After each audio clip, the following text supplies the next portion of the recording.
Persembahan dan perpuluhan dapat ditransfer melalui BCA 857 050 5000 atas nama GBI Musi Palam Indah atau scan barcode QR kode GBI Musi Palam Indah. Tuhan Yesus memberkati.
Shalom Bapak Ibu Saudara, puji nama Tuhan, apa kabar semuanya? Saya percaya semua dalam keadaan baik. Nah, kita bersyukur kita bisa berjumpa kembali di Menara Doa bersama-sama di hari ini. Kita minta biarlah Tuhan terus memberkati kita semuanya. Nah, saya akan menyapa Bapak Ibu Saudara yang mengikuti secara online. Shalom semua, apa kabar? Mari kita siapkan hati kita bersama-sama untuk kita akan datang memuji dan menyembah Tuhan bersama-sama. Kita akan berdoa terlebih dahulu Bapak Ibu Saudara. Kami bersyukur ya Tuhan untuk anugerah-Mu buat kami. Terima kasih ya Tuhan. Kami boleh ada di bulan yang baru ya Tuhan. Kami bersyukur untuk kebaikan Tuhan buat kami. Biarlah Tuhan bawa kami lebih lagi ya Tuhan. Terima kasih ya Tuhan, kami mau masuk ke dalam hadirat-Mu. Bawa kami di Menara Doa ini bersama-sama. Tuhan berbicara buat kami ya Tuhan. Lewat pujian dan penyembahan, lewat firman-Mu kami diubahkan. Kami yang sakit Tuhan Engkau sembuhkan. Dan kami percaya kuasa-Mu bekerja atas kehidupan kami. Pimpin Menara Doa kami ini ya Tuhan. Di dalam nama Tuhan Yesus. Haleluya. Mari kita siapkan hati kita bersama-sama Bapak Saudara. Terima kasih Tuhan. Engkaulah jalan yang sempurna, janji-Mu murni, bagai emas perak, perisai perlindungan, keselamatan.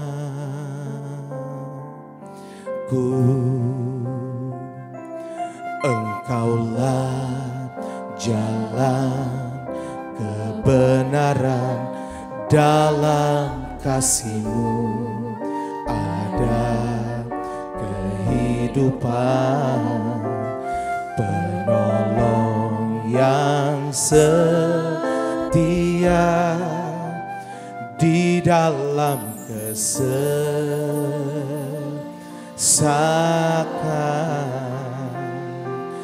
Bagaikan langit yang membentang, begitu luas kasih Tuhan tiada terhitung.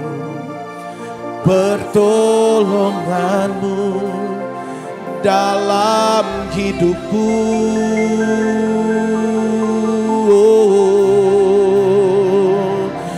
bagaikan dalamnya samudra, begitu dalam kasih Tuhan tiada terhitung. Kesetiaan-Mu dalam hidupku. Mari dari awal katakan, Engkaulah jalan yang sempurna, janji-Mu bagai emas merah, perisai perlindungan, keselamatanku. Engkaulah jalan kebenaran, dalam kasih ada kehidupan, penolong yang setia di dalam kesesakan. Mari sembah Dia, haleluya. Bagaikan langit yang membentang, begitu luas kasih Tuhan, tiada terhitung. Pertolongan-Mu dalam hidupku.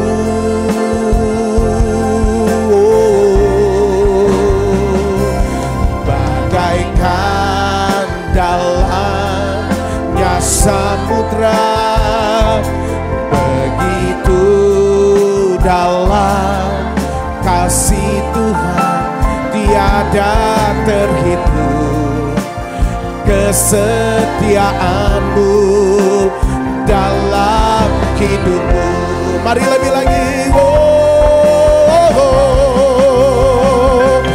Bagaikan langit yang membentang, begitu luas kasih Tuhan, tiada terhitung.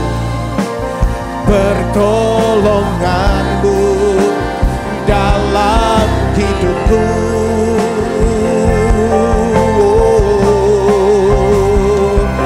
Bagaikan dalamnya samudra, begitu dalam kasih Tuhan, tiada terhitung.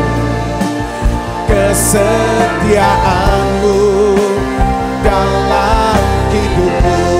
Mari angkat kedua tangan-Mu, sembah Dia. Bagaikan langit yang membentang, begitu luas kasih Tuhan, tiada terhitung. Pertolongan-Mu dalam hidupku.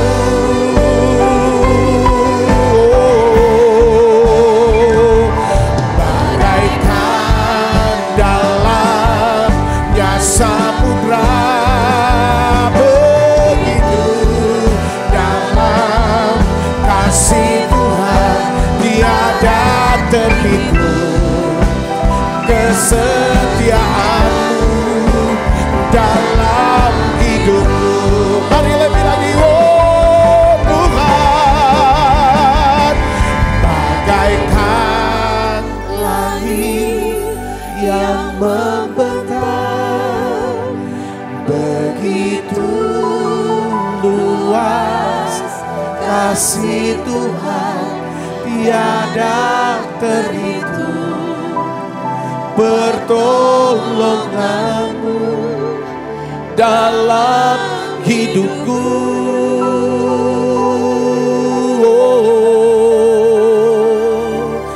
Bagaikan dalamnya samudra, begitu dalam kasih Tuhan, tiada terhitung. Kesetiaan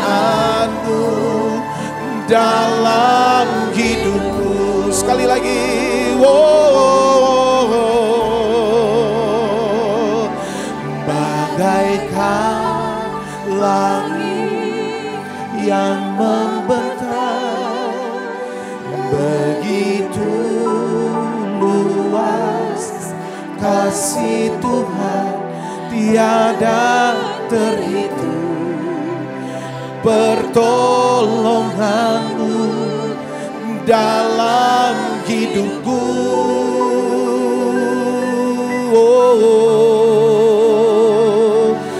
Bagaikan dalamnya samudra, begitu dalam kasih Tuhan tiada terhitung, kesetiaan, katakan, tiada terhitung, kesetiaanmu tiada terhitung, kesetiaanmu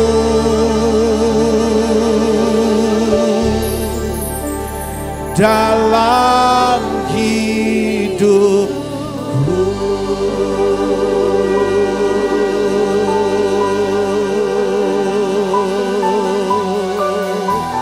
Tiada terhitung pertolonganmu setiap hari.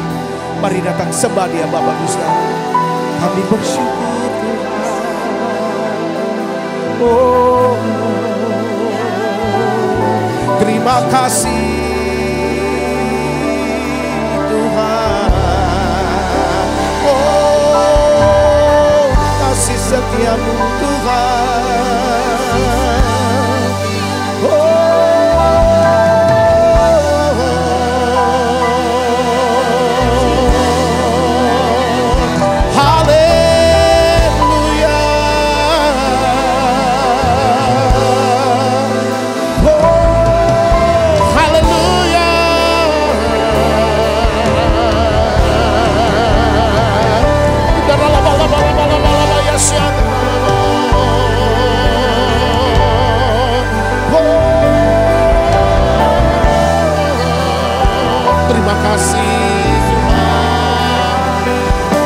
terima kasih untuk pertolonganmu. Oh, terima kasih untuk rencanamu. Terima kasih ya Tuhan. Oh, haleluya. Oh, terima kasih. Oh Tuhan. Oh, terima kasih. Oh,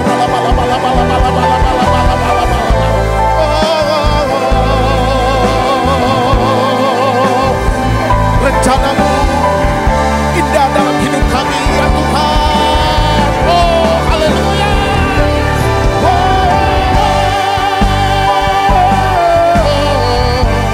Mari kita sembah Dia, puji Dia, terima kasih. Terima kasih untuk kebaikan-Mu Tuhan.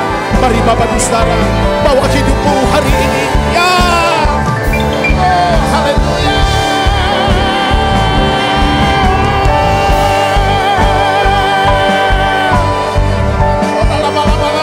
Haleluya.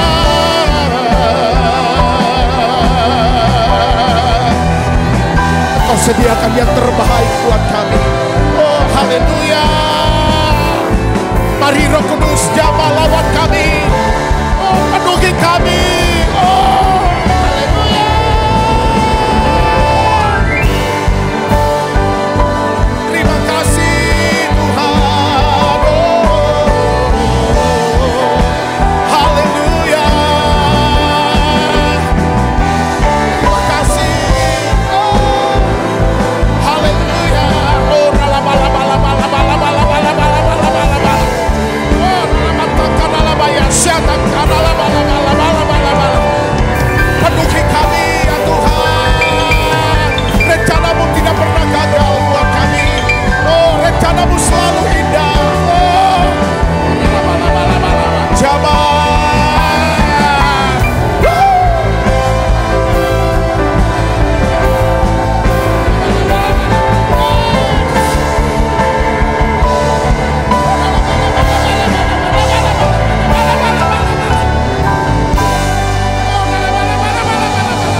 yang berjanji, Engkau tidak pernah ingkari. Makasih Tuhan untuk kesetiaan yang Kau anugerahkan buat kami. Terima kasih Roh Kudus. Berjalanlah dengan kami setiap hari Tuhan. Terima kasih Tuhan. Mari bersama-sama sembah Dia. Haleluya. Kaulah Tuhan yang berjanji, tak sekalipun Kau ingkari kesetiaan. Sungguh terbukti di sepanjang hidupku, untuk selamanya ku kan setia melayani, mengasihimu. Tiada Tuhan sepertimu, Yesus. Kau Allahku yang setia. Mari sembah Dia. Oh, Kaulah Tuhan yang berjanji, tak sekalipun Kau ingkari kesetiaan. Sungguh terbukti di sepanjang hidupku, untuk selamanya ku kan setia melayani, mengasihimu. Tiada Tuhan sepertimu, Yesus. Kau Allahku yang setia. Mari dari awal bersama-sama katakan, sekalipun ku berjalan, sekalipun ku berjalan dalam lembah gelap, namun tangan-Mu selalu menopang hidupku. Saat ku dalam ketakutan, Kau hadir di sisiku. Kau berkata, jangan takut, Kau beriku kemenangan. Kaulah Tuhan yang berjanji, tak sekalipun Kau ingkari kesetiaan. Sungguh terbukti di sepanjang hidupku, untuk selamanya ku kan setia melayani, mengasihimu. Tiada Tuhan sepertimu, Yesus.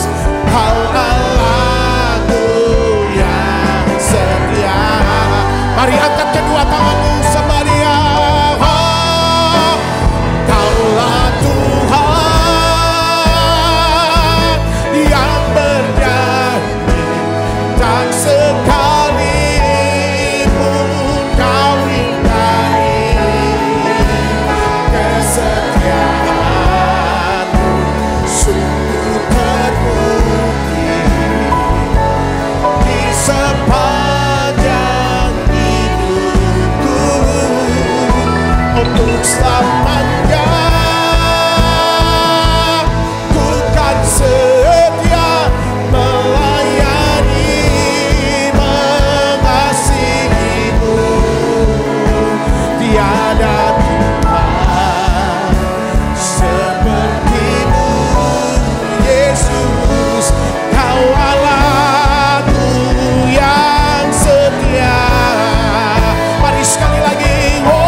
untuk selamanya. Ku kan setia melayani, mengasihimu. Tiada Tuhan sepertimu, Yesus. Kau Allahku yang setia. Oh, tiada Tuhan sepertimu, Yesus. Kau Allahku yang setia. Oh, tiada Tuhan sepertimu, Yesus. Kau Allahku yang setia.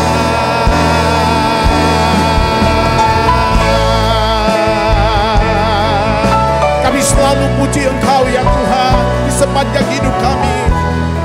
Oh, haleluya Tuhan. Hanya Engkau yang kami sembah, Engkau yang layak, Engkau yang layak Tuhan. Oh, haleluya. Terima kasih. Ku mau memuji-Mu, ku selalu puji-Mu. Ku mau menyembah-Mu, ku selalu sembah-Mu. Kau yang layak terima semua pujian, kemuliaan hanya bagi-Mu. Oh, ku mau memuji-Mu, ku selalu puji-Mu. Ku mau menyembah-Mu, ku selalu sembah-Mu. Kau yang layak terima semua pujian, kemuliaan hanya bagi Tuhan. Mari bersama-sama katakan Yesus, haleluya. Yesus, Kau sungguh baik. Yesus, nama-Mu indah. Yesus, ku cinta Kau selalu. Ku tinggikan, ku agungkan selamanya. Katakan Yesus, Kau sungguh baik. Yesus, nama-Mu indah. Yesus, ku cinta Kau selalu. Ku tinggikan, ku agungkan selamanya. Ku mau memuji-Mu, ku selalu puji-Mu. Ku mau menyembah-Mu, ku selalu sembah-Mu. Kau yang layak terima semua pujian, kemuliaan hanya bagi. Oh, ku mau memuji-Mu, ku selalu puji-Mu. Ku mau menyembah-Mu, ku selalu sembah-Mu. Kau yang layak terima semua pujian, kemuliaan hanya bagi Tuhan. Ku mau memuji-Mu, ku selalu puji-Mu. Ku mau menyembah-Mu, ku selalu sembah-Mu. Kau yang layak terima semua pujian, kemuliaan hanya bagi Tuhan.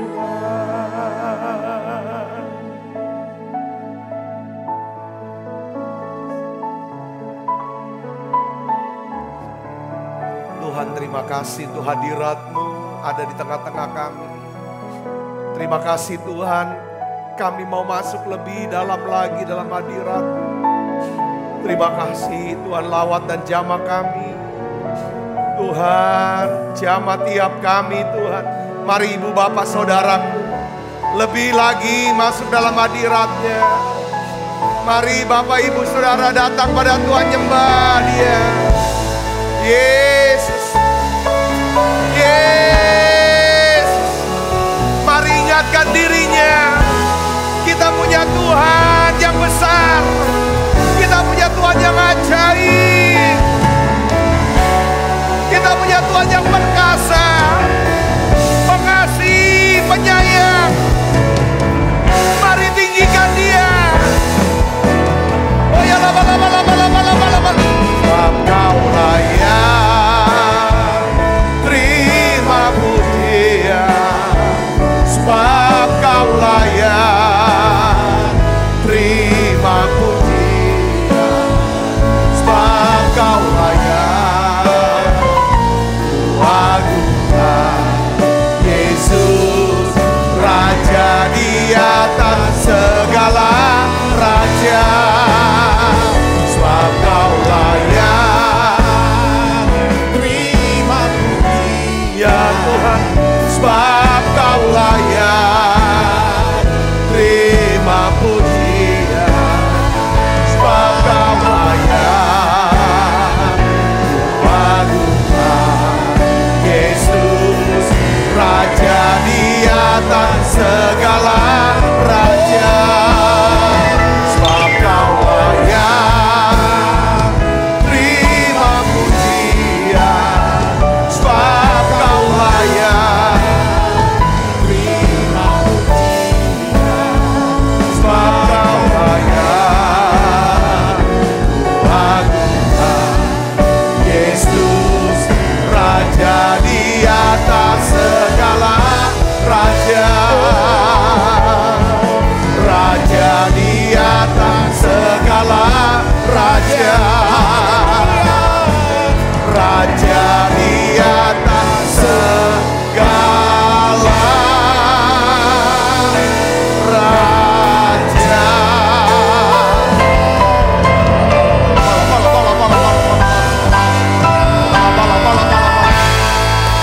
Oh ya, lama. Oh ya, lama. Oh ya, lama.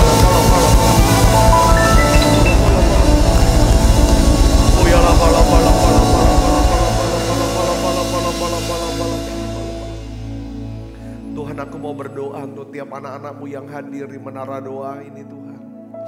Aku mau berdoa Bapa, Tuhan tahu keadaan kami. Tuhan tahu keadaan anak-anak-Mu ini. Saudara doa bersama saya. Saya mengasihi saudara semua. Saya mengasihi saudara. Coba saudara, saya sepakat berdoa. Mungkin ada di antara saudara yang hari-hari ini sedang menghadapi kesulitan, masalah, satu krisis dalam hidupmu. Atau engkau mengalami kegagalan dalam hidupmu. Yang membuat engkau begitu takut, begitu sedih, susah. Mengalami depresi yang begitu dalam, kesedihan yang begitu dalam dan berkepanjangan. Hari ini aku berdoa Tuhan. Tuhan turunkan ya Tuhan. Berikan ya Tuhan pertolongan-Mu buat anak-Mu ini. Dalam nama Yesus. Ingatkan kepada dirimu nak. Ingatkan pada diri saudara. Berdoa. Kita punya Tuhan yang besar. Kita punya Tuhan yang baik. Tuhan yang mengasihi. Dia akan tolong kita. Mungkin kau sedang menghadapi keadaan yang kepentok. Tidak tahu apa yang harus. Tidak ada jalan keluar. Tidak tahu apa yang harus dilakukan. Hari ini adalah hari terobosan. Terobosan dalam hidupmu sudah dekat sekarang. Mungkin kau bergumul dalam keuanganmu kan. Dalam studimu. Dalam keluarga. Apapun itu. Mari datang pada Yesus sekarang. Mungkin dalam karir, pekerjaan, rumah tanggamu. Mari datang pada Yesus. Kita ada di menara doa. Angkat suaranya, angkat hatinya kepada Yesus. Saudara boleh berseru. Mungkin kau tidak bisa berkata-kata, kau bisa menangis di hadapannya. Datang pada Yesus. Tuhan Yesus, Tuhan tolong anakmu ini, sembuhkan mereka, pulihkan mereka. Tuhan, nyatakan ya Tuhan mujizat-Mu, nyatakan pertolongan-Mu Yesus. Kalau Tuhan pernah lakukan perbuatan yang ajaib di masa lalu, Kau pernah buat mujizat di masa lalu, lakukan sekali lagi ya Tuhan hari ini, sekarang ini buat anak-anak, dalam nama Yesus. Oh ya, doa, saudara doa, jangan diam. Doa sekarang, doa. Yes, perubahan terjadi.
Makasih Tuhan.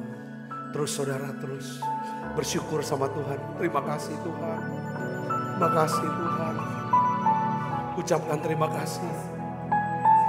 Makasih Yesus. Lawat kami, sembuhkan, pulihkan. Jawab Tuhan. Jawab Yesus. Jawab anak-anak. Yesus tolong, berkat-Mu turun. Ya Yesus, terima kasih. Makasih Roh Kudus. Makasih Roh Kudus. Holy, holy, holy are you Lord.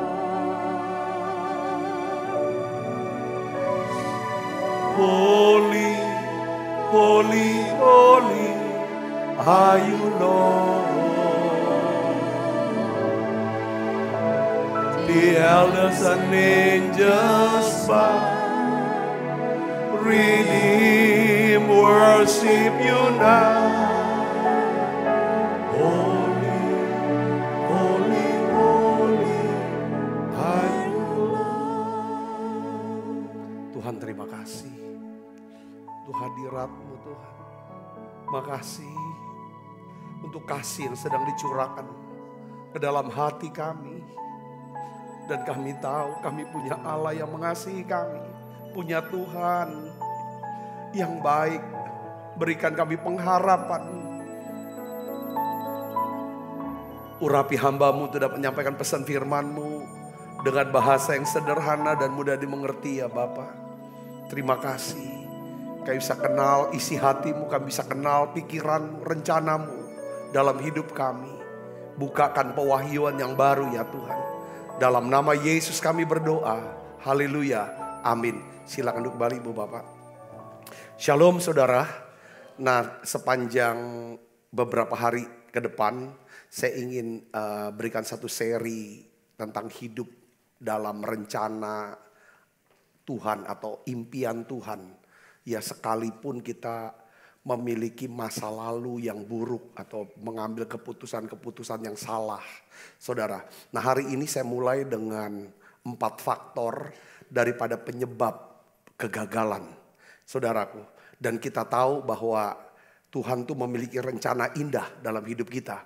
Ya, Yeremia 29 ayat 11 katakan, sebab aku ini mengetahui rancangan-rancangan apa yang ada padaku mengenai kamu. Demikianlah firman Tuhan, yaitu rancangan damai, sejahtera dan bukan rancangan kecelakaan, untuk memberikan kepadamu hari depan yang penuh harapan. Jadi Tuhan tuh punya rancangan, saudara. Satu rancangan yang indah dalam setiap kehidupan kita. Nah, rancangan Tuhan atau impian Tuhan dalam hidup kita ini, saudaraku, atau cita-cita Tuhan lah dalam hidup kita itu jauh lebih besar daripada rencana kita, cita-cita kita. Katakan amin. Sebagaimana tertulis dalam Efesus 3:20, bagi dialah yang dapat melakukan jauh lebih banyak daripada yang kita doakan atau pikirkan. Pikirkan ini adalah impikan. Apa yang kita impikan, kita cita-citakan. Katakan amin saudara. Nah, yang jadi masalah sekarang yang kita mau bahas adalah ada penghalang besar yang menghalangi kita, saudara, untuk hidup dalam rencana Tuhan ini. Impian Tuhan ini, saudaraku. Nah, kita tahu bahwa penghalang nomor 1 untuk masa depan kita adalah apa? Masa lalu kita. Ya kan? Karena setiap kita lah, semua. Kita nih cenderung hidup ya menyeret-nyeret. Kayak pakai istilah, menyeret-nyeret masa lalu. Selalu kita ingat-ingat masa lalu. Berapa banyak rumah tangga saudara berantakan. Hubungan rumah tangga tidak harmonis. Karena masing-masing pihak, masing-masing pasangan kalau bertengkar pasti mengingat, menyebut masa lalu dari pasangannya. Saling hajar, masa lalu dijadikan senjata untuk melukai orang lain atau melukai diri kita. Ya kan, untuk menghancurkan diri kita atau menghancurkan orang lain. Dan memang masa lalu yang buruk itu adalah senjata iblis untuk menghancurkan kita atau orang lain. Nah, saudara Kristus, padahal masa lalu itu sebenarnya sudah berlalu. Sudah selesai. Ya kan? Tetapi ada banyak orang yang selalu mau hidup dengan masa lalu. Tentang masa lalu yang mungkin kesuksesannya dia. Dan lain kegagalan dan lain sebagainya. Nah, Tuhan mau saudara Kristus kita hidup bukan di masa lalu. Tapi kita hidup pada masa sekarang. Menyiapkan diri untuk mewujudkan impian Tuhan di masa depan. Yakobus 3 ayat 2 katakan apa? Sebab kita semua bersalah dalam banyak hal. Kita semua, baca sama-sama dengan saya. 1, 2, 3. Sebab kita semua bersalah dalam banyak hal. Apa maksudnya di sini? Kita semua tidak ada yang sempurna. Kita tidak ada yang sempurna. Kita semua berdosa. Kita semua punya masalah. Saudara, punya kelemahan. Kita melukai dan kita bersalah kepada orang lain. Kita melukai dan bersalah kepada diri kita sendiri. Saudaraku, dan kita bersalah dalam banyak hal. Saudaraku, dan memang orang bisa kok, saudara, buka semua kesalahan dan aib kita. Mereka bisa. Dan itu emang gak masalah, memang itulah kita. Yang ngerti katakan amin. Ini kebenaran penting, kebenaran yang paling nyata yang ada di dunia ini. Saya tidak pernah melihat orang mengklaim dirinya sempurna dan tidak pernah bersalah. Nah, Pengkhotbah 7 ayat 20 pun begitu saudara. Mengatakan apa? Sesungguhnya di bumi tidak ada orang yang saleh. Yang berbuat baik. Dan tidak pernah berbuat dosa. Jadi semua orang sudah buat dosa. Dijelaskan lagi saudara dalam Roma 3 ayat 23. Katakan apa? Karena semua orang telah berbuat dosa. Dampaknya apa? Telah kehilangan kemuliaan Allah. Kehilangan kemuliaan Allah. Apa artinya? Kehilangan rencana Allah yang semula. Tuhan menciptakan manusia untuk kekekalan. Tuhan menciptakan manusia untuk satu rencana awal. Yaitu apa saudaraku? Yang pertama Tuhan mau kita bisa bersekutu menjadi sahabat Tuhan. Yang kedua jadi partner Tuhan untuk mengelola bumi ini. Berkuasa di bumi ini. Tapi saudaraku Yesus, karena dosa Adam dan Hawa, manusia berdosa, rencana semula jadi sepertinya hancur. Tapi apakah Tuhan punya rencana awal sudah hancur? Tuhan buat rencana yang B, yang lain. Atau rencana C. Tuhan tidak pernah punya plan B, plan C, plan D. Rencana lain tidak ada. Tuhan tetap kekeh dengan rencana yang semula. Ada satu lagu yang kata, dari semula telah kau tetapkan hidupku dalam tangan-Mu, dalam rencana-Mu Tuhan. Rencana indah telah kau siapkan bagi masa depanku yang penuh harapan. Katakan semua baik. Katakan semua baik, semua baik. Apa yang telah kau perbuat di dalam hidupku, semua baik, semua baik. Sungguh teramat baik. Kau jadikan hidupku berarti.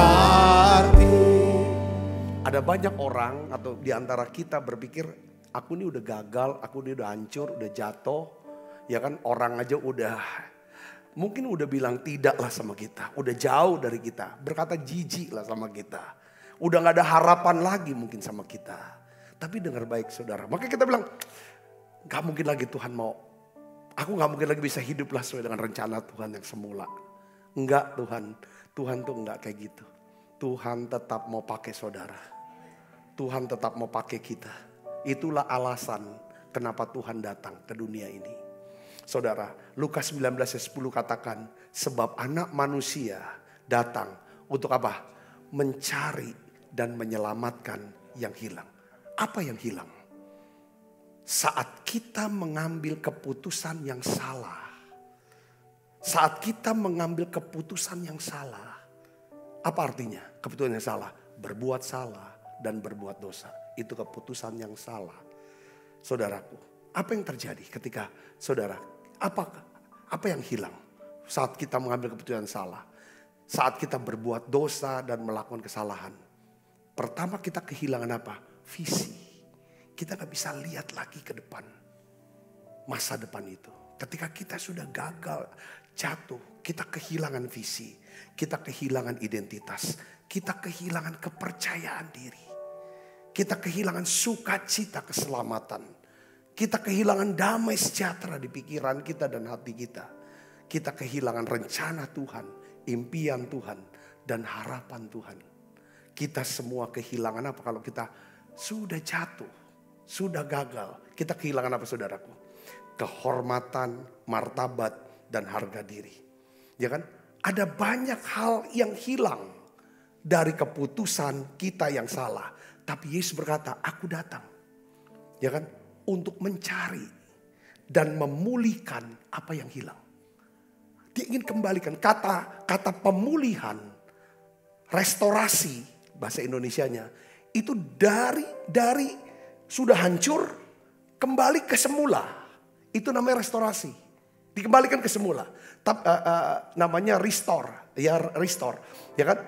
Tapi kalau misalnya rebound bukan dari hancur ke semula, enggak, dari hancur menjadi apa? Mantul lebih lagi. Saya bisa ngerti sini. Saudara, ya kan? Ini dia. Alasan Tuhan datang, ya kan? Adalah dia mau mencari dan memulihkan apa yang hilang. Mungkin kita sudah kehilangan rencana Tuhan dalam hidup kita. Kehilangan visi, kehilangan sukacita. Kita tidak tahu lagi identitas kita dalam Kristus itu gimana. Hari ini, saudaraku Yesus, Tuhan katakan, aku datang untuk kembalikan apa yang hilang. Katakan amin saudaraku. Iya kan? Nah, bagaimana caranya? Sekarang pertanyaannya gini. Bagaimana caranya? Ya kan? Kita bisa hidup dalam rencana Tuhan yang semula. Sekalipun kita memiliki masa lalu yang buruk. Ya kan? Setiap kita saudaraku pasti pernah gagal. Pernah jatuh, pernah hancur. Bahkan kita sendiri malu dengan diri kita sendiri. Ya kan? Tapi saya mau beritahu bahwa Tuhan masih mau memakai saudara. Dia punya rencana indah dalam hidup saudara. Katakan amin. Nah, pertanyaannya gimana caranya aku bisa hidup sesuai dengan rencana Tuhan. Kalau kita hidup dalam rencana Tuhan, saudaraku, maka apapun yang terjadi dalam hidup kita, Tuhan akan turut bekerja untuk mendatangkan apa? Kebaikan. Katakan amin. Kalau kita tidak hidup dalam rencana Tuhan, saudara, itu gak ada kaitan sama Tuhan. Tidak semua hal yang terjadi mendatangkan kebaikan kalau kita tidak hidup dalam rencana Tuhan. Saudara bisa mengerti sini, katakan amin. Nah, gimana caranya? Yang pertama, langkah pertama, ya kan, untuk kita bisa hidup ya kan, dalam rencana Tuhan yang semula, sekalipun masa lalu kita buruk adalah saudara dan saya harus mau menerima tanggung jawab sejujurnya atas keputusan kita yang salah di masa lalu. Maksudnya gini saudaraku, ya, kita kan semua udah bersalah, kita sudah berdosa. Kalau kita bersalah, kalau kita buat keputusan yang salah, saudaraku, Tuhan tuh mau kita jangan lempar tanggung jawab dengan menyalahkan orang lain. Itu kan gayanya Adam dan Hawa. Saudara, dan gaya daripada setiap orang. Yang Tuhan mau, ya akui aja. Yang kedua, kalau kita salah, ya kan, jangan juga saudara membuat alasan untuk membenarkan diri sendiri. Ya kan? Tanpa mau mengakui kesalahan dan dosa yang kita buat. Tuhan mau. Jangan suka accusing. Accusing itu nyalain orang. Lempar tanggung jawab, nyalain orang. Atau excusing. Cari alasan untuk membenarkan diri. Itu yang pertama saudaraku. Ya kan? Kita enggak, ya kan? Nah, kita kan belajar saudara dari Simon Petrus. Nah, Simon Petrus, saya sudah bahas tentang Simon Petrus. Tapi ada sisi lain, sudut pandang lain yang saya pelajari tentang Simon Petrus yang kita bisa belajar. Simon Petrus yang sudah mengambil keputusan yang salah. Dia ambil keputusan. Saya bilang tidak. Kadang orang bilang, aku buat salah, aku hilap. Tidak ada hilap. Orang tuh kalau udah berbuat salah, pasti yang namanya itu keputusan. Dia ambil, kalau keputusan kan dia sadar betul. Betul gak saudaraku? Nah ini penting. Nah makanya Petrus gak dibilang, kita gak bisa ini kan bahwa kesalahan Petrus itu adalah hilap. Nah, 3 kali dia nyangkal Yesus. Kalau 3 kali menyangkal Yesus, ya kan, di hadapan orang yang berbeda, pada waktu yang berbeda, itu bukan hilaf. Tapi apa saudara? Memang dengan kesadaran penuh dia mengambil keputusan untuk berbuat salah. Saudara bisa mengerti sini, katakan amin. Tetapi saudaraku, sekarang kita bisa melihat setiap kita pasti sering membuat keputusan yang salah. Nah, ini yang kita mau bahas tentang apa penyebab. Kok kita tuh mau ambil keputusan yang salah. Kita tahu salah, kita ambil keputusan yang salah. Saya ingin kasih saudara satu pemikiran, pemahaman tentang kita harus kenali yang namanya perbedaan. Ya, kita harus mengenali perbedaan yang namanya, kalau bahasa Inggris enak ininya, troubles and trials. Troubles itu adalah kesulitan atau problem. Ya. Itu berkaitan erat dengan keadaan. Itu namanya troubles. Ya. Kesulitan atau problem, keadaan yang dari luar ke dalam, itu namanya badai gitu loh. Ya kan, masalah keuangan, masalah kesehatan, tiba-tiba datang masalah kesehatan, kena sakit, tiba-tiba di PHK, tiba-tiba rugi, ditipu, segala macam, itu namanya troubles. Saudara saya ngerti sini kata ya, kalian di luar. Yang kedua ada namanya trials. pencobaan atau godaan. Itu berkaitan erat dengan apa? Karakter kita. Karena memang kedagingan kita, dorongan kita. Saudara bisa mengerti sini, katakan amin. Emang karakternya, ya kan, suka bohong, suka ngutang, nggak bayar, lalu masuk penjara. Tapi antara trials dan troubles, ini dua-dua saling bekerja sama. Untuk membuat kita jadi susah, merasa bersalah. Troubles dan trials ini tidak dosa.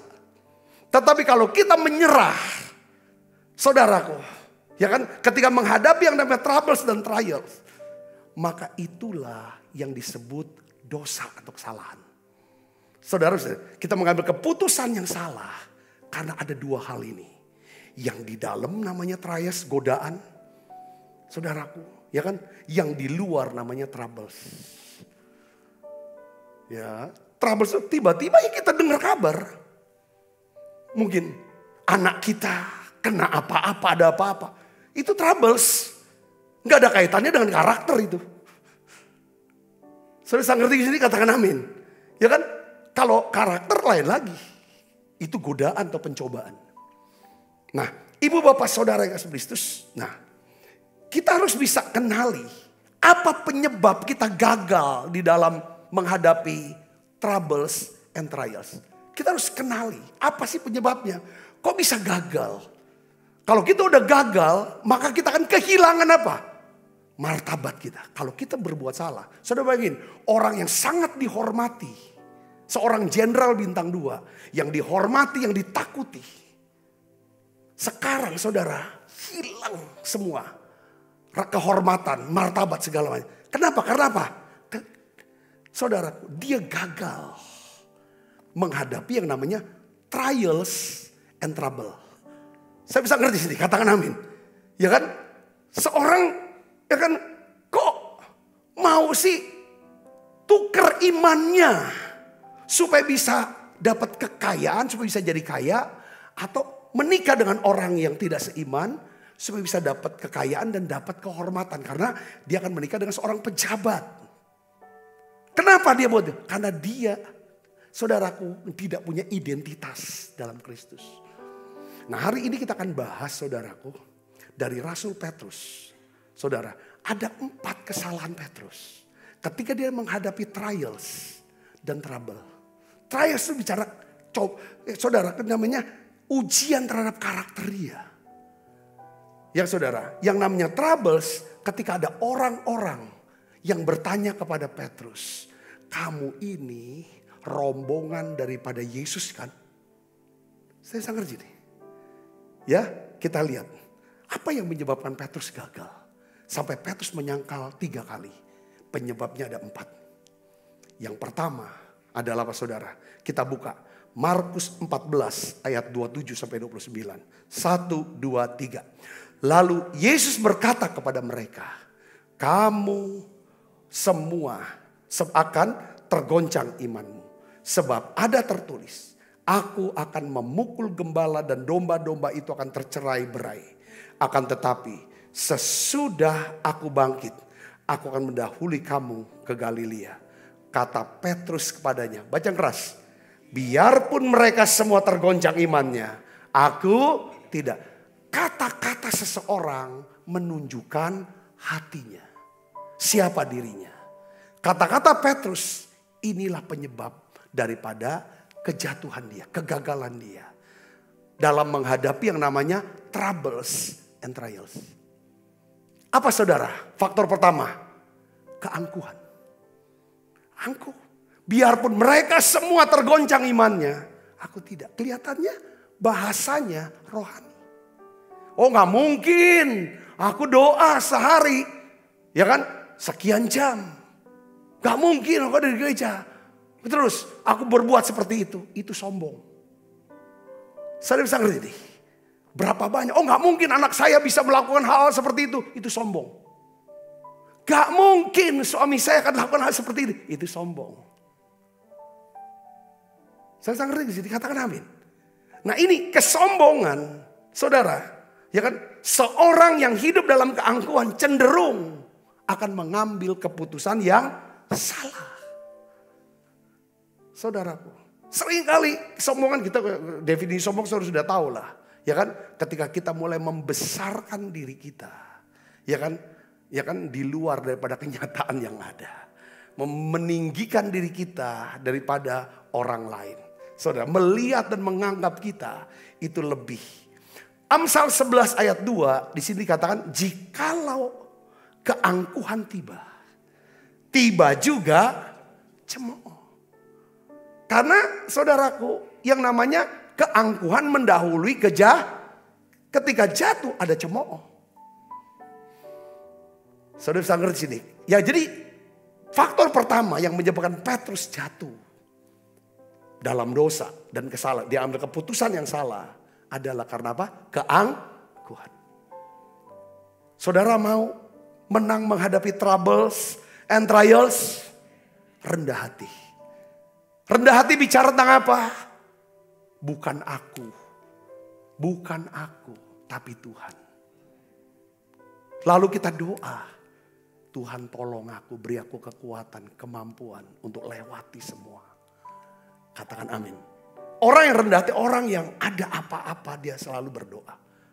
Meminta pertolongan, kekuatan, perlindungan daripada Tuhan. Ketika ada apa-apa jangan langsung respon ngomong. Itu kan ada hati. Saudara, ya kan? Coba didoa. Yang kedua adalah apa yang menyebabkan Petrus jatuh. Mengambil keputusan yang salah. Menyangkali sampai 3 kali. Kelelahan. Capek. Faktor kedua capek. Capek. Saudara ngerti kata capek?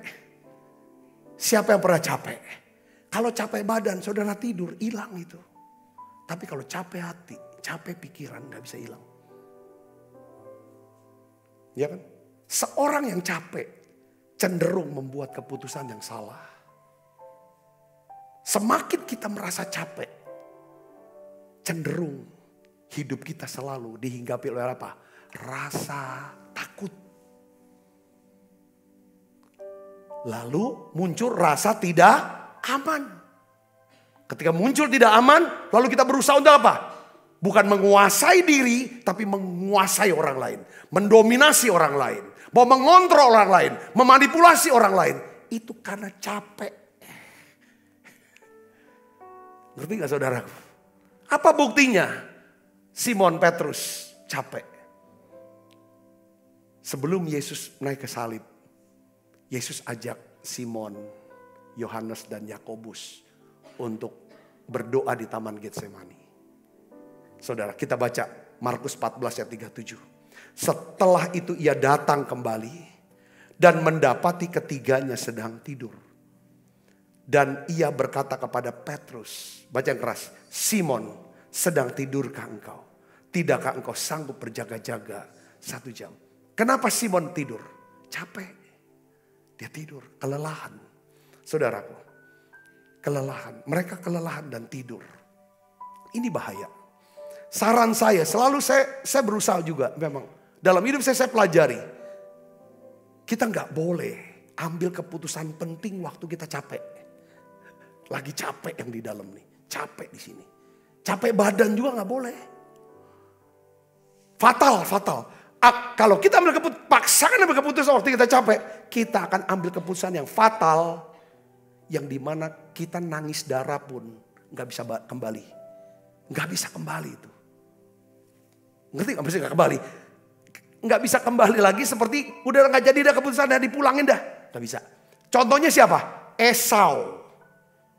Coba lihat Kejadian 25 ayat 29. Ini jelas sampai 2 kali tulis lelah, capek.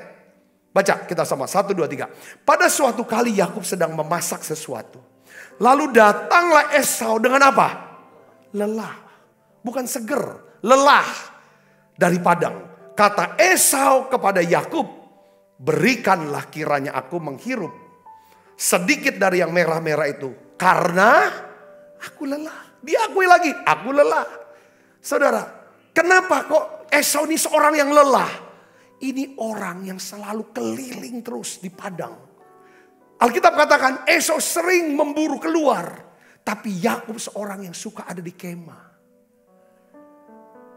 Saya tadi ringkasan satu buku yang menyatakan tentang mitos bahwa orang ekstrovert katanya lebih berhasil daripada orang introvert. Karena orang ekstrovert kan orang gaul kemana-mana. Ini tipe daripada Esau. Mana-mana, banyak pergaulan, segala macam. Ya untuk bisnis, untuk marketing memang cocok untuk orang ekstrovert. Tetapi kenyataannya saudara tahu nggak apa? Semua atlet yang sukses, saintis yang sukses, saudara, atlet, artis, saudaraku, orang 89% katanya, itu banyak kan orang-orang introvert. Kenapa orang introvert? Yang suka diem, kok dia lebih sukses katanya. Karena mereka ini diem bisa fokus. Duduk diam bisa fokus. Lalu bisa mendalami sesuatu sehingga dia menjadi apa? Spesialis. Saya ngerti sih, katakan amin. Marta ini seorang yang wah gitu. Tapi Maria orang yang apa? Diam. Jadi lelah. Banyak orang Kristen tuh yang kalau nggak kerja, kalau nggak tunjukin ini loh performance aku, ini loh pelayanan, ini loh jasaku. Itu orang yang mudah capek. Yang selalu mau tunjukin ini loh aku. Ya kan, aku jasaku. Nanti dampaknya selalu ingin nyenengin orang. Ya kan? Orang tertentu lalu rugikan orang yang tertentu lain. Saya ngerti sini, katakan amin. Ini yang terjadi. Kita baca lagi sama-sama. Itulah sebabnya namanya Edom, ayat 31. Tetapi kata Yakub, jualah dahulu kepadaku hak kesulungan. Ini cerdas. Yakub ini memang dia gak kemana-mana. Tapi orang yang, hati-hati orang introvert, diem itu mikir terus. Dia tenang. Otaknya jalan terus. Kalau ini kan orang yang gerak, ototnya gerak terus kan. Tapi ini kan gak jalan nih. Ini gak jalan. Yang penting ini sama ini jalan nih. Hati dan pikiran yang jalan, yang dalam. Dia bilang, aku minta dulu. Ini kan sah ini. Ya kan, oke aku kasih makanan ini transaksi. Sah dong. Kalau aku kasih kamu makan, kamu ngomong. Ngomong aja, udah aksulungan buat apa. Dia juga Hawa doang kata-kata kan. Ya, apa saudara? Buat Esau cuma ngomong aja kan, gak usah banyak pakai duit. Oke, saudara, jual dulu kepadaku hak sulunganmu. Ayat 32, apa jawab Esau? Baca sama-sama, 1, 2, 3. Sebentar lagi aku akan mati. Apa gunanya bagiku hak kesulungan itu? Apa benar? Gak ada gunanya. Saudaraku, jadi sah dong. Sah gak Yakub terima hak kesulungan? Sah. Waktu dia dapatkan blessing dari Ishak, bapaknya, sah gak? Sah. Karena emang dia dapat kok, dia udah jual. Dia udah beli. Saudara tahu, Alkitab Perjanjian Baru jelaskan. Tentang apa? Tentang Esau. Nasib Esau. Ibrani 12 ayat 16. Ini karena lelah. Saya minta saudara, pasti banyak saudara yang capek nih di menara doa. Saudara di menara doa, biar saudara rilis dan relief. Rilis semua kelelahannya. Lepaskan semua. Untuk dapatkan kelegaan. Kesembuhan. Mau ini. Dapat capeknya 0 hasil. Nah ini hasilnya. Saudaraku. Keputusan yang salah. Karena ambil keputusan waktu capek. Apa ini? Ini dia. Kita baca. Ibrani 12 ayat 16. 1, 2, 3. Janganlah ada orang yang menjadi cabul. Atau yang mempunyai nafsu yang rendah. Seperti Esau. Yang menjual hak kesulungannya untuk sepiring. Dia tuh lebih ngarah kepada short term pleasure, kesenangan jangka pendek. Ini juga nanti kita lihat Petrus juga gagal karena sama seperti Esau.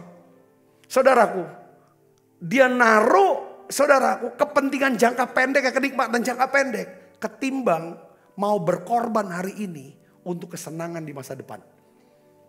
Nah lihat saudara, sebab ya kan baca keras ayat 17. Sebab kamu tahu bahwa kemudian ketika ia hendak menerima berkat, ia ditolak. Sebab ia tidak beroleh kesempatan untuk memperbaiki kesalahannya. Sekalipun ia mencarinya dengan apa? Mencucurkan air nyesel. Buat apa itu? Pas setelah Yakub dapatkan hak sulungan, nyesel. Ujungnya apa? Dendam. Esau mau bunuh Yakub, nggak berhasil. Keturunannya sampai keturunan yang namanya Haman, itu keturunan Esau, mau bunuh daripada keturunan daripada Yakub, orang Yahudi. Saya sakit sini, katakan amin, hati-hati. Kalau saudara capek, tunda dulu. Jangan gampang cerai aja. Itu capek pasti. Cerai aja. Jangan. Kalau saudara sudah bercerai, itu keputusan yang masa lalu, kegagalan masa lalu. Tuhan adalah Tuhan yang selalu memberikan kesempatan yang kedua. Katakan amin saudara. Saudara tetap bisa hidup dalam rencana Tuhan kok. Katakan amin. Berapa? Udah berhenti aja, aku gak mau kerja lagi lah. Males. Punya bos seperti, anak istri mau makan. Kau ini kan gengsimu sendiri. Udah keluar aja dari gereja lah, gak usah pelayanan-pelayanan lagi lah. Itu kan keputusan. Saudaraku karena capek akan ambil keputusan yang fatal. Yang ketiga, apa kesalahan daripada Petrus? Saudara, ketiga adalah Petrus ini seorang yang takut terhadap penolakan dari orang lain. Kalau saudara takut terhadap penolakan dari orang lain, saudara akan cenderung mengambil keputusan yang salah. Ya kan? Kalau kita sudah mulai khawatir, kita mulai takut tentang pendapat orang, tentang diri kita akan sulit untuk mengambil keputusan yang benar, berkata benar, berlaku benar sesuai dengan firman Tuhan. Jangan takut saudaraku. Katakan amin. Ya kan? Kalau saudara masih didorong oleh motivasi untuk mendapatkan penerimaan dari orang lain, pengakuan dari orang lain. Karena mungkin orang itu menguntungkan secara ekonomi kah? Secara sosial kah buat saudara? Kau takut, ya kan? Untuk mengambil keputusan yang benar, berlaku yang benar. Ya saudaraku. So takut menghadapi penolakan dari orang lain. Saya mau kasih tahu. Hal ini menunjukkan bahwa kita ini sudah jauh dari Tuhan. Kita ini berjarak dengan Tuhan. Kita tidak dekat lagi dengan Tuhan. Kita sudah tidak intim dengan Tuhan. Ada orang tuh takut banget sama orang. Padahal orang itu gak ada masalah juga kan.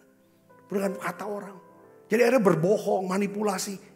Ini ada beberapa kita punya titik lemah. Dan kalau digoda dengan hal itu, kita jatuh seperti Petrus. Saudaraku Yesus, bagaimana ininya saudaraku? Apa yang menyebabkan Petrus takut menghadapi penolakan? Markus 14:54, ini penyebabnya. Kita baca sama-sama. Satu, keras. 1, 2, 3. Dan Petrus mengikut dia dari jauh. Karena Petrus mengikut Yesus dari jauh. Makanya Petrus, yang saudara, mengenal Yesus. Dia menyangkal dia adalah pengikut Yesus. Karena ikut dari jauh. Ketika saudara, ya kan, mulai berjarak sama Tuhan. Pasti saudara menjadi seorang, jadi people pleaser. Mau nyenangin orang. Lalu korbankan hati nurani. Itu jangan. Katakan amin saudaraku. Katakan amin. Nah yang keempat, yang terakhir saudaraku. Yang saya ingin mau kasih tahu. Penyebab daripada Petrus adalah apa? Petrus saudaraku.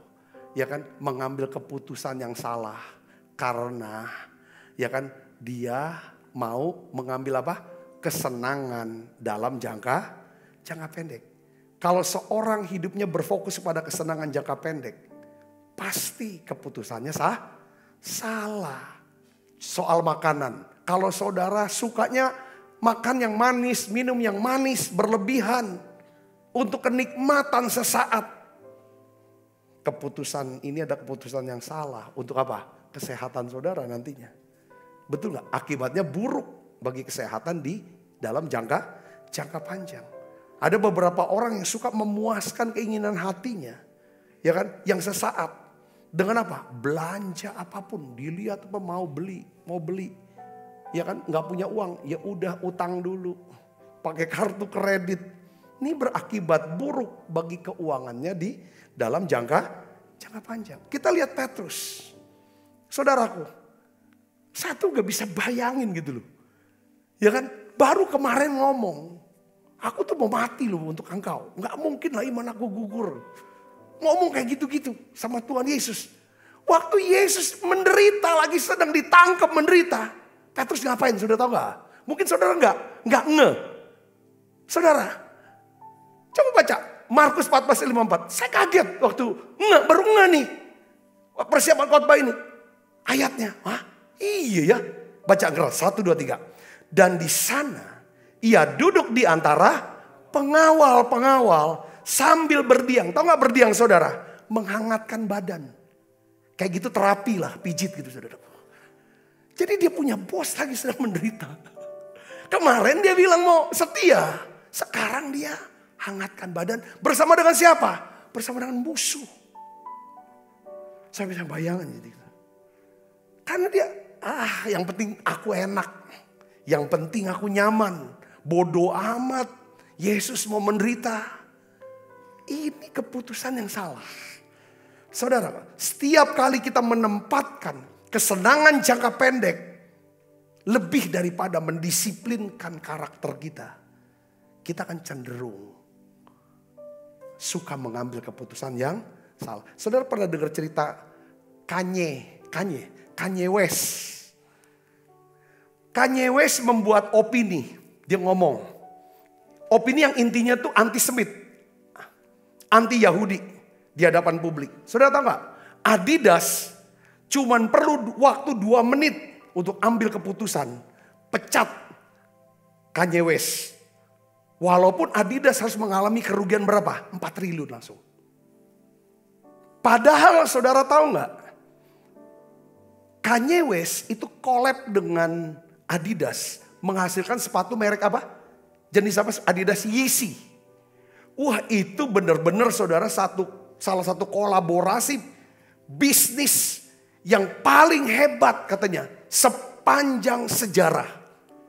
Keuntungannya tuh luar biasa saudaraku. Ya kan? Luar biasa.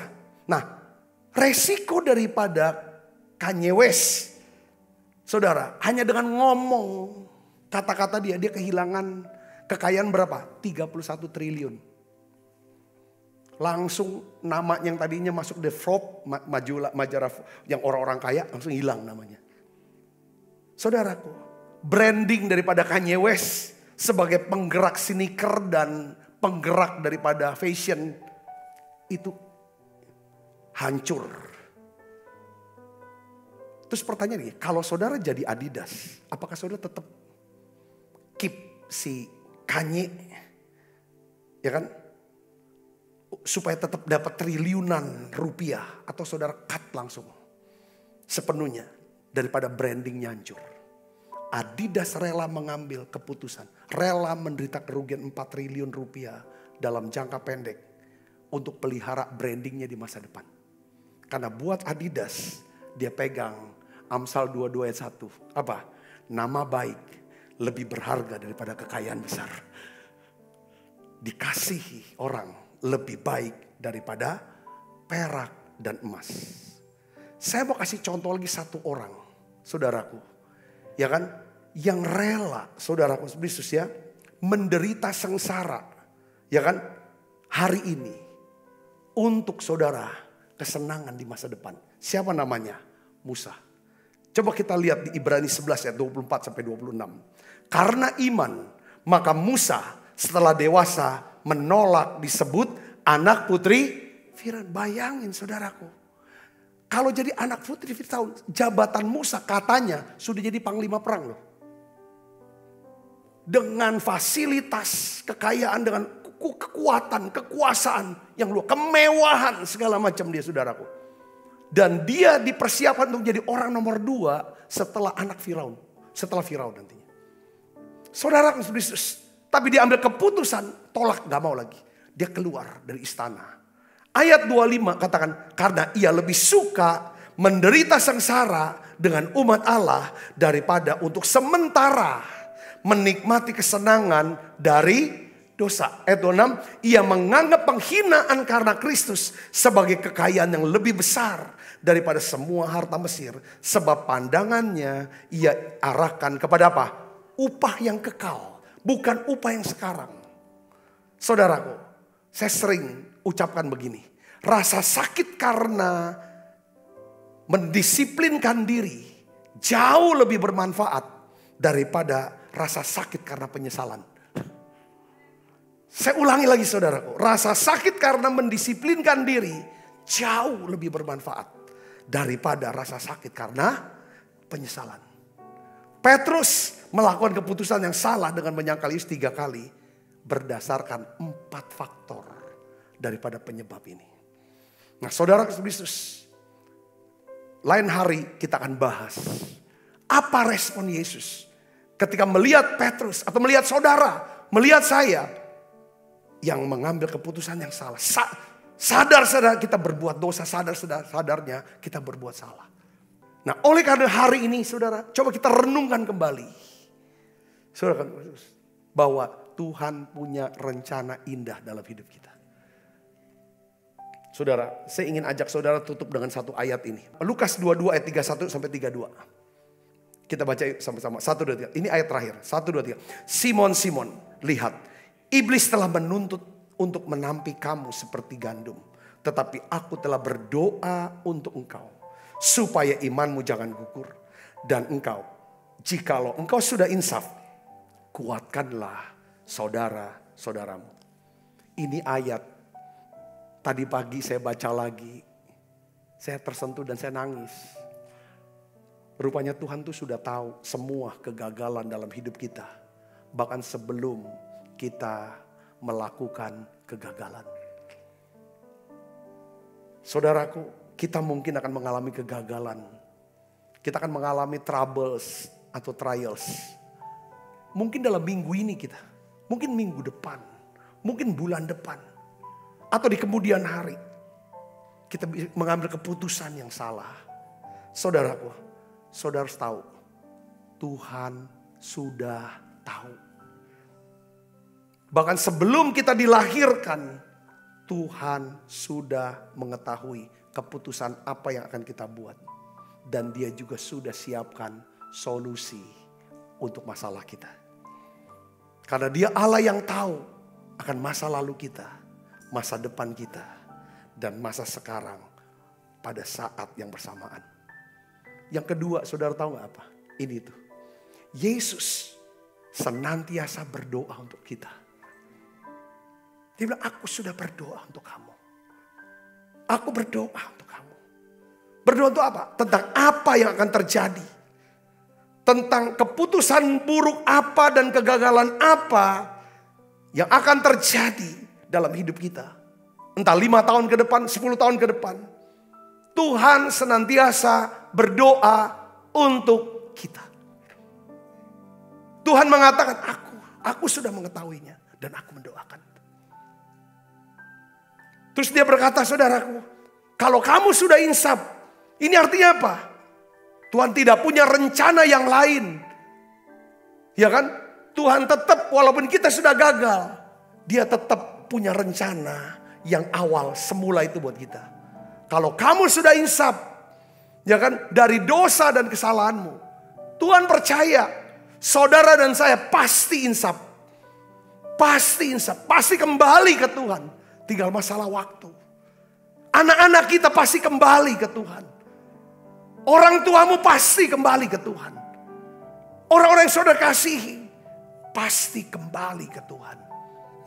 Dengar baik saudaraku, yang keempat. Saudara, apa respon Yesus yang keempat?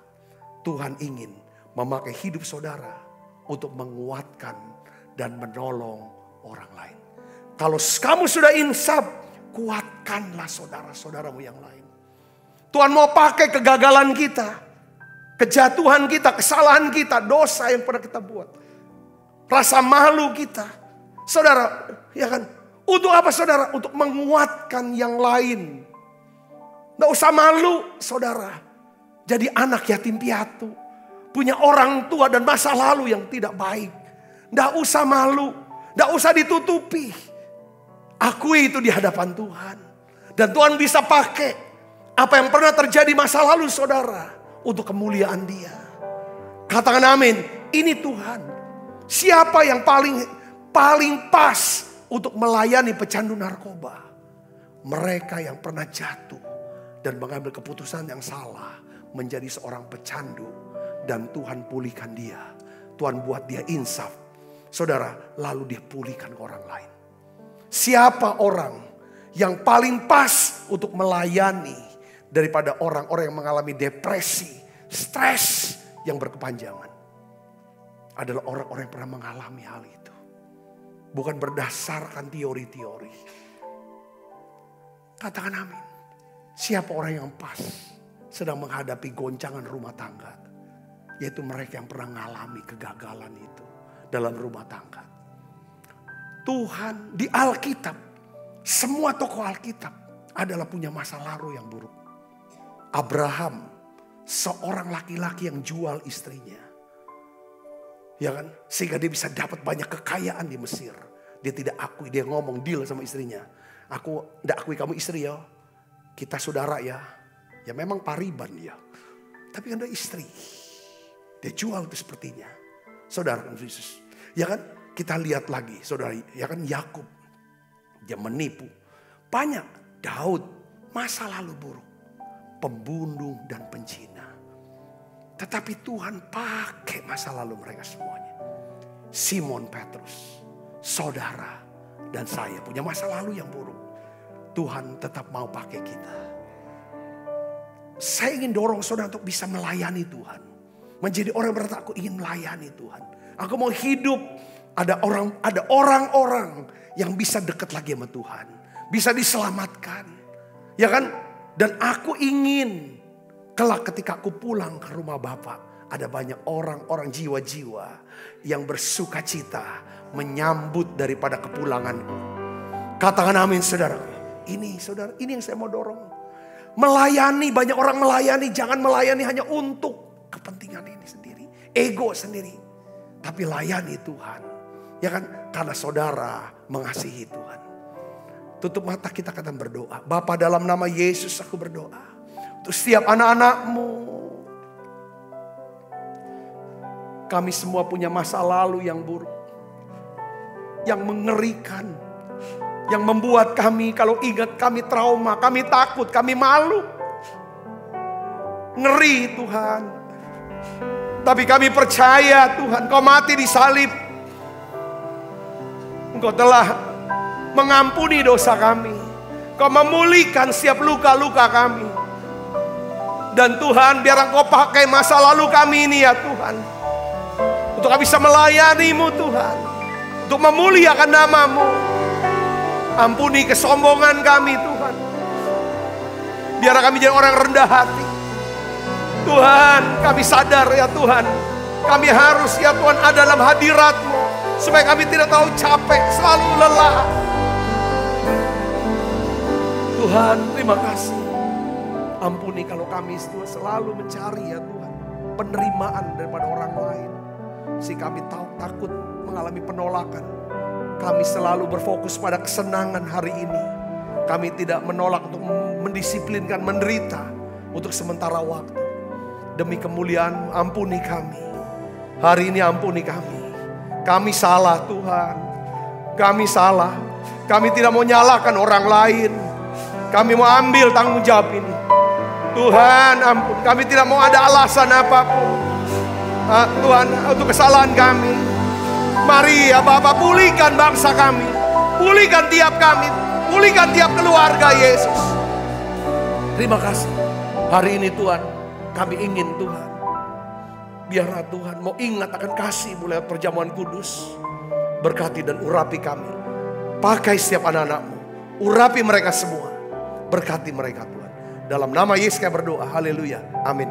Kita makan perjamuan kudus saudara. Seumur hidup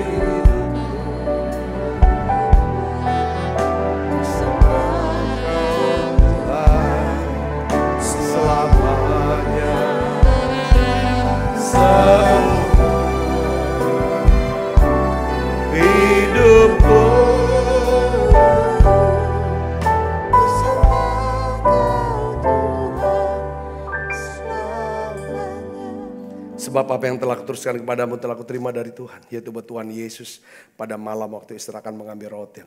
Dan sudah itu ia mengucap syukur atasnya. Ia memecah-mecahkannya dan berkata, inilah tubuhku yang diserahkan bagi kamu. Perbuatlah ini menjadi peringatan akan aku. Saudaraku, bukankah roti tangan kita ada persoalan kita dengan tubuh Kristus? Mari kita makan dalam namanya.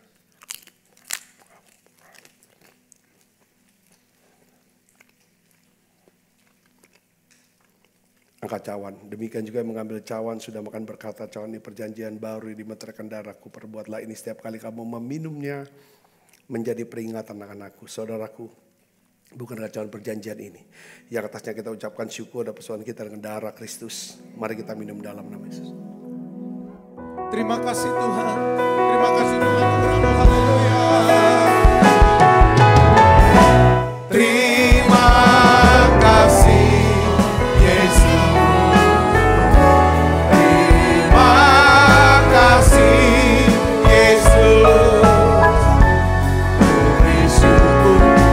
Bagimu ya Allahku, ya Tuhanku. Terima kasih Yesus. Terima kasih Yesus. Bersyukur hanya bagimu. Terima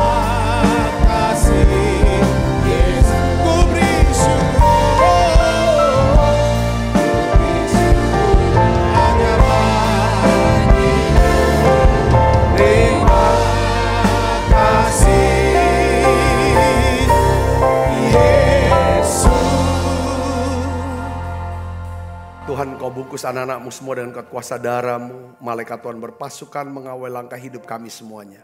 Limpah rahmat rezeki Tuhan berikan. Kesehatan, kekuatan menjadi bagian hidup kami. Tuhan memberkati setiap tangan-tangan yang membawa persembahan untuk pelayanan daripada gereja ini, wadah ini Tuhan. Kau berkati berlimpah-limpah. Kekasih Kristus, terimalah berkat yang berlimpah-limpah daripada Allah Bapa. Dalam anaknya yang tunggal Tuhan kita Yesus Kristus. Persoalan yang manis seperti Roh Kudus menyertai saudara semua. Mulai saat ini sampai Yesus datang menjemput kita dan permai dan sampai selama-lamanya. Semua kita yang percaya dan berkati sama-sama katakan amin. Tuhan berkati saudara semua.